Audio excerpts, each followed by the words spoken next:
Hi, I'm Tate with Temple of Geek, and today we're going to be talking to Kelsey Egan. We're talking about The Fix, which is a movie that's been in the making for a long time. You're a jack of all trades. From what I've come to understand, you've done ADing, you've done VFX, you've done an insane amount of stunt work as well. But really, from what I've come to understand, is that this film is a labor of love. It's been something that you said has been the work for about the past 10 years. And you said this was a story conceived by a younger you. So what was the genesis of that? Where did this really start? I was I'm Tate with Temple of Geek, and today we're time named Joao, who's wonderful. And he asked me this question. He's like, if you could make anything in the world right now, what would you make? I think we were talking about just coming to terms with how hard it actually is to make a movie or even get any sort of opportunity to make a movie. Yeah. And realizing that it could take the better part of a decade to get there, so that if I was going to embark on this journey, I'd better actually write about what I really cared about right then, because there's no guarantee. Because I think in my early 20s, I was like, let me flirt with writing this genre or this thing or this other story that's kind of interesting as practice for what I really care about. And then it clicked. I realized when I was 27, 28, I was like, oh no. I need to be writing what I really care about now. This is it. Yeah, exactly. And Joao was very clever and had the maturity and insight to ask, well, if you could tell any story right now, what would you tell? And I remember describing to him wanting to tell a story about sort of the female experience or through the female gaze of how much we are affected and how we engage with the world is affected by how we're treated, and how much how we're treated is informed by our appearance and how people perceive us. And that very awkward circular dynamic, which is something that is so real in everyday life and with profiling, et cetera, but not something I think we consider to the extent that maybe we should.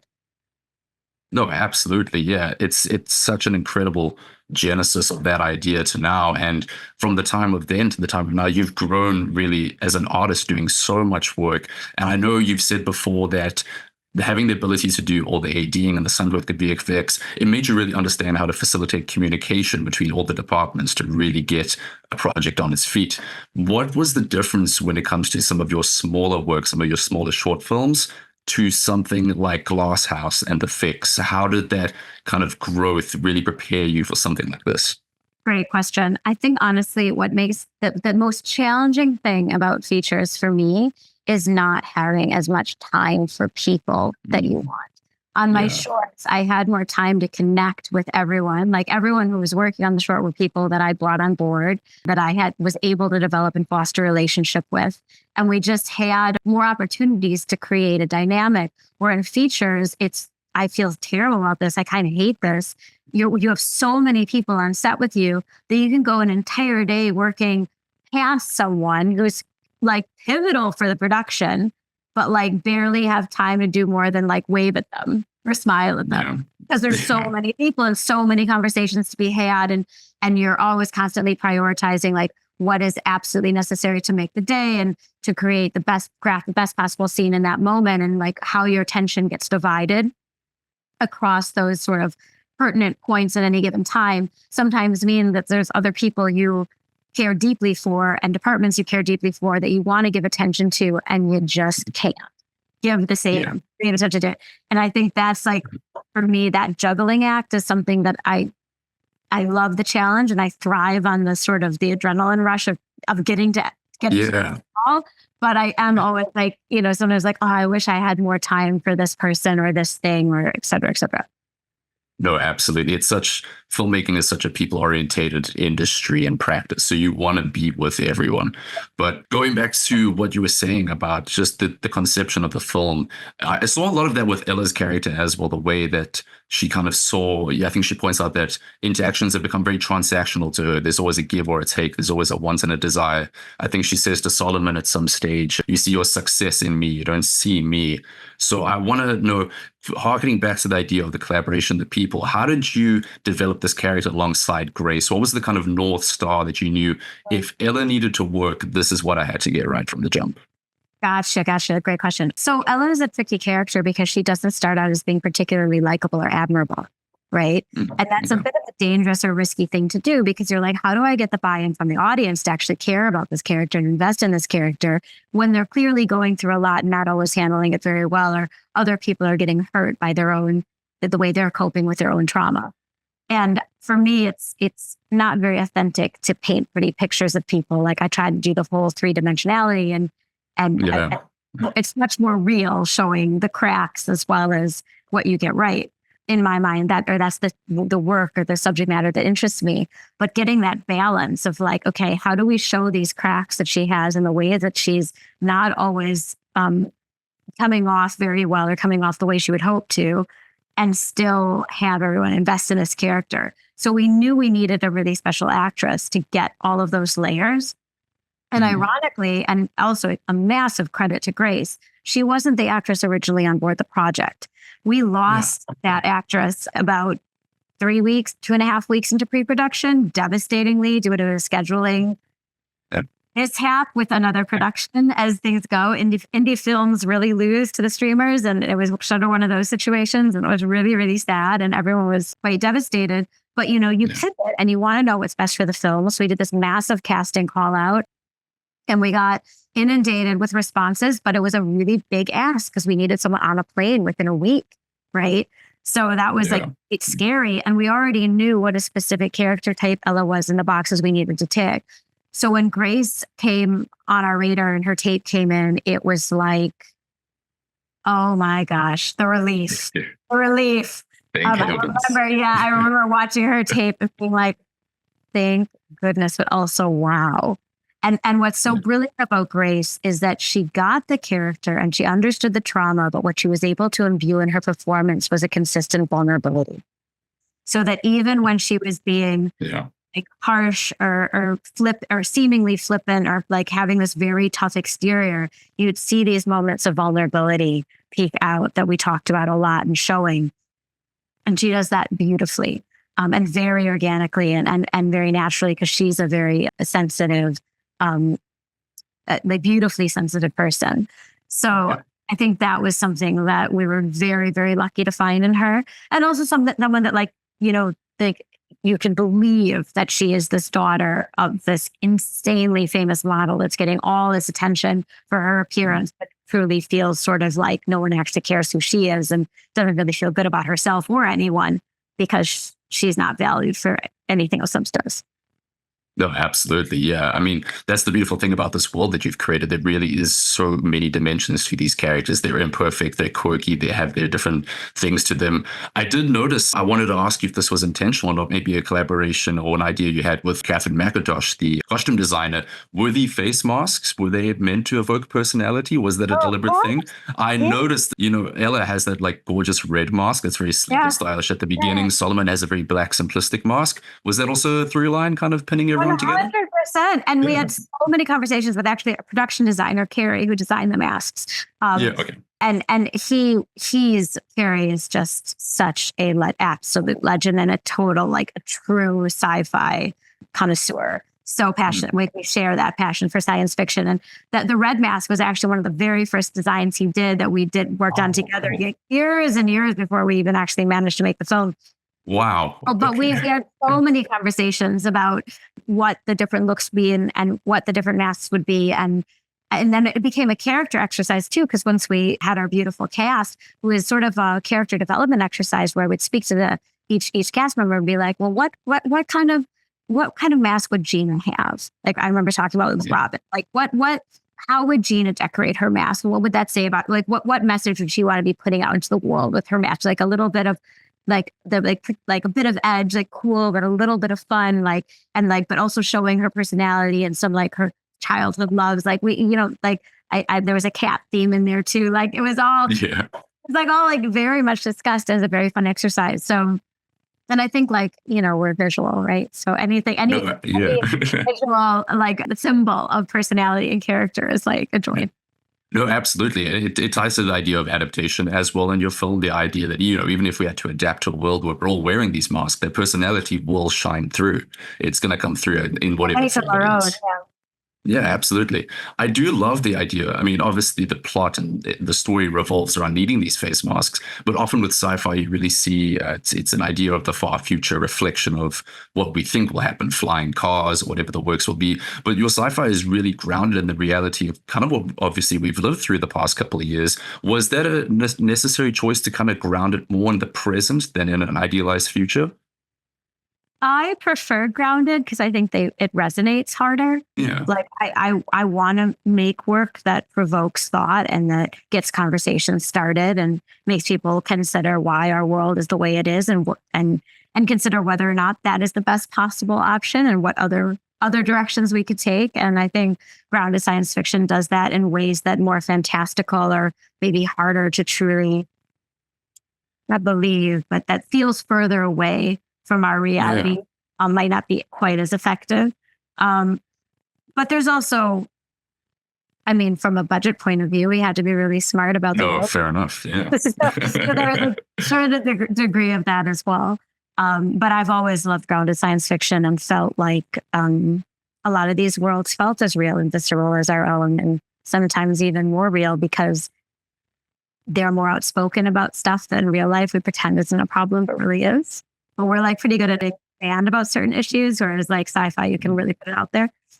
Absolutely, yeah. I love the grounded sci-fi because it's really the world outside your window. It's really the world that most people don't choose to acknowledge. But the world that you've created is a beautiful one. And as a South African, it's an exciting world when I can see the artscape, cinema, like theater in I know, Blooming, and I can see the love waterfront. that. Yeah.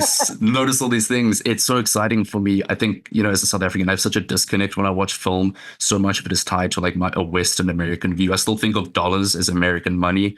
Like that's just movie money. That's just the way I see it. I think of dollars as American movie money. That's Yeah, but yeah, absolutely. I think in rand, like it like I think in rand and it's like horrifyingly expensive, and I can't deal with Oh, it. yeah. So when it came to creating that world and like all the delightful landmarks of Cape Town, local Cape Townian too, what was the thought process of, okay, there's so much unique architecture, so many unique buildings. How can I use this to sculpt my world? What was the thought process of that? So I've been working in the service industry in Cape Town since 2011. And Mm. one thing that really hit me over the years was how much exceptional work was getting filmed in Cape Town and all over South Africa that Mm. international audiences never knew that it was Yeah. there. And like, how much effort and how much talent the South African crew and cast have put in. But international audiences just assume that they're American or British or from a different part of the world because we're so Yeah. good at being chameleons. And South African talent is so good at just like, I mean, like, I think that like so gifted with dialects, right? You grow up Yeah, with absolutely. like 11 different languages. Yeah. It's like, it's a gift. But that what that means is like when I was having cast, many of which were my friends, like coming in and auditioning for the fix, everyone was automatically putting on an American or British accent without even thinking about it. And I Yeah. remember like, guys, stop. I want you to be yourself. And like I even had a couple of people tear up in the audition room because like, wait, what? We can just be South African. I was like, Speak it. Yeah. that's the point here. That's what we're trying to do. Because like the real world is so global and everyone gets around, and I mean more people should. Actually, I was actually just talking about how much travel is a privilege. I hate borders. So I think it's Yeah. one of the classism and super wrong. But even despite that, people still manage to move. We and cross those borders and push through, even with many barriers in place. And I wanted to show that version of the world where South Africans could be South African, but we're living side by side and engaging with Americans and British characters, and that was just organic and normal. This is really what we're familiar with, right? Absolutely. Yeah. Also, like to show off South Africa, Cape Town's locations as Cape Town. I've Yeah. always been shooting Cape Town at someplace else. I'm like, no, let's let Cape Town be Cape Town. Might be a slightly dystopian version, but let's let it shine. And that was like something I was really, really excited to do. No, it was wonderful. It was really resonant with me seeing things like Lion's Head, seeing, I mean, I immigrated to New Zealand about 4 years ago, so there's a part of me that misses home. But seeing the yellow robots, man, not traffic lights, the robots, like it's so Okay. It's so amazing to me. Growing up, I always heard about people like coming to shoot here. I think they had one of the Resident Evils, Maze Runner, Death Cure, which I know you worked on. And I think recently the One Piece TV series also filmed in South Africa. But, it's like you said, we're more than just a service. It's a people, it's a culture. What do you think is the one thing that the rest of the world really isn't recognizing about the South African film industry right now? What do you think they haven't realized this is what we can offer? Oh my gosh. I mean, that's why I made this movie, right? Yeah. It was to try to show that, like, because as a service industry, we deliver. But if you get in and you're doing like sincere, authentic creative collaborations much earlier on in the process, you can achieve so much with South African talent and resources. But I think a lot of international entities doesn't see South Africa in that way. It's only seen as a service provider. It's not seen as a creator, an originator of content. And that's what we're trying to change. Be like, we are so used to serving the international market. We've been doing it for years in service capacity. We can develop and originate content that will travel, that will sell. And that's part of building our own sustainable industry, because sadly, South Africa isn't big enough and doesn't have enough of a commercial market to support bigger budgets that would allow work to be on the same level and the same par as the work you're seeing coming out of the States or Europe, the UK. So we're always limited by budgets so much. But if we can access international money for work that is intended to travel, we'll remove those limitations, so we can build a sustainable industry that isn't completely reliant on service to be able to survive. And we've seen that off the back of the pandemic, when the work stops coming, when those productions don't come to shoot in South Africa, everyone's out of work. We lose so much crew to other parts of the world because they're just going to where the work is. And it's really, really sad. So I think holistically, in trying to build a sustainable industry, it's not just about making the local content for just South Africa or the African continent. It's about looking outwards and being like, this is a skill set we have. We're really, really good at it. We could actually be a much more commercial industry if we could develop a reputation for it. Sort of similar to what Australia has successfully done to a degree. Although they're still working on it too. I mean, it's not everyone's getting there. Where everyone's working on it. Like I mean, many European countries are trying to do these. Germany's trying to do it too. It's challenging. No, absolutely. Beautifully said. Beautifully said. I think everyone's trying to kind of pull their socks up and really get going after the pandemic and whatnot, get everything started again. So yeah, I think it's a beautiful effort. Truly.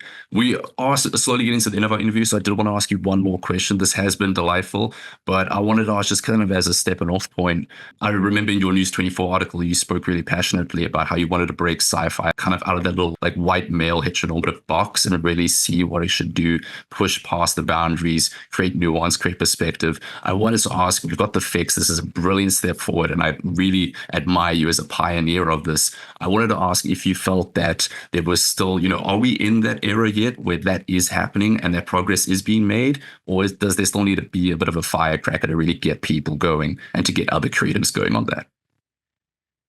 Ooh, you're ending with a big question there. I think, look, there's been a lot of effort, a lot of notable effort, and really, really commendable effort towards championing and supporting new voices, previously underrepresented voices in film and TV. And I think those initiatives are exceptional and hugely valuable and very, very needed. With that said, has it been enough? Is the problem solved? No. And the statistics show that, because it's not something that we can achieve overnight or even in 5 or 10 years. It's generational. And I mean, it will take generations.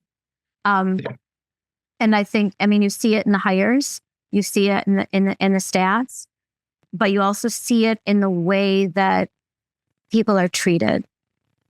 And I think one of the things that was most challenging for me to come to terms with, or most impactful, was having certain experiences happening to me and sort of not believing that they were happening, or feeling a little bit like I was in the Twilight Zone. And I won't go into too many details, but just feeling like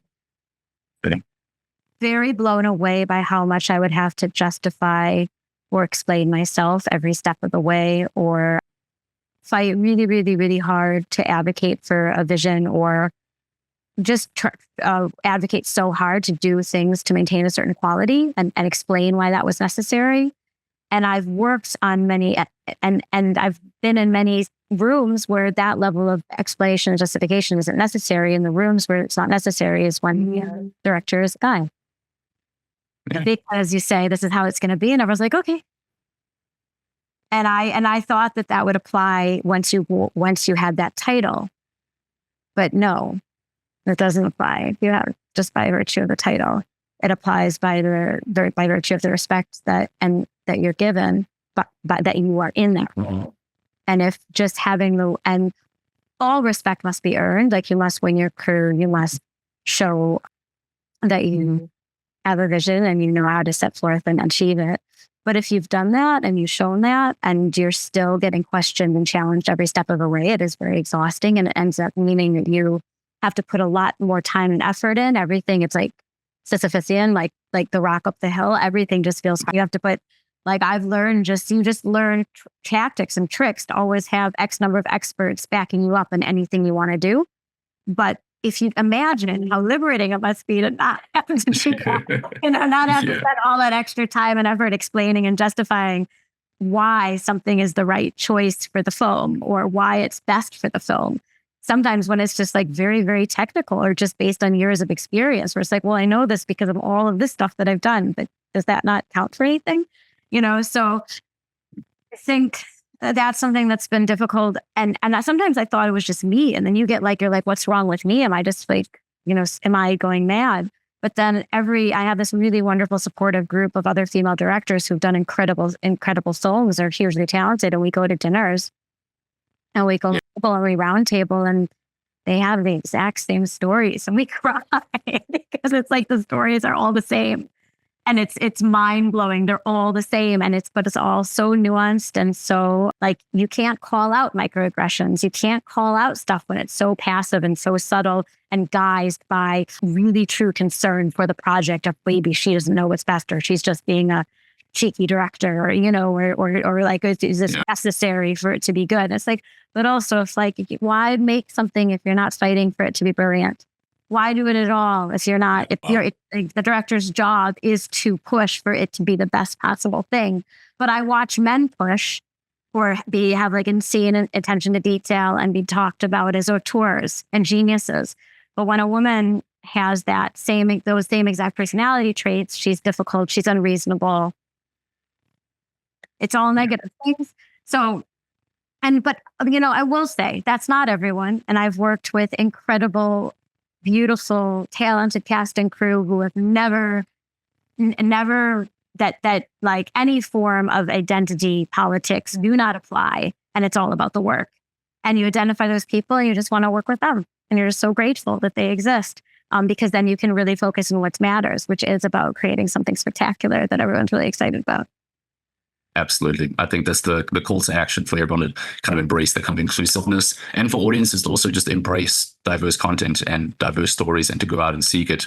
And speaking of, everyone can seek The Fix next week. I believe it gets a US release of the 22nd of November, which is exactly next week from when we're recording this. Yeah, I'm so grateful to be able to do this interview and all of the interviews that I've been lucky enough to have with people who watch the film, just because getting the word out with independent film is harder and harder these days. I mean, attention spans are shorter. We're all inundated with content. And so it's amazing how challenging it can be just to be like, this film exists. It's out there. It's available. And as an independent film, we have a tiny, tiny marketing and PR budget compared to a lot of the other projects that are, vying for attention. So one of the things our distributor has asked us to do, and I've been spending a lot of time on it, this is like all grassroots marketing, is to get as many Apple TV pre-orders as possible for the film, because if we get to a certain number, the film gets featured on the Apple TV storefront, which is, of course, invaluable for exposure as a marketing win. So when anyone goes on there, they're like, oh, who knew this film exists? Maybe I'll watch that. So we're asking if anyone enjoys this interview and likes the trailer and likes what they see and are interested in checking out the film, if they'd be willing to do a pre-order on Apple TV. That helps us so much. And it helps support independent film. in general, because when we're competing with like big studio pictures and the streamers, actually managing to get viewership is priceless, and is what enables independent film to continue getting financed. So really, really, really hugely grateful for the sport.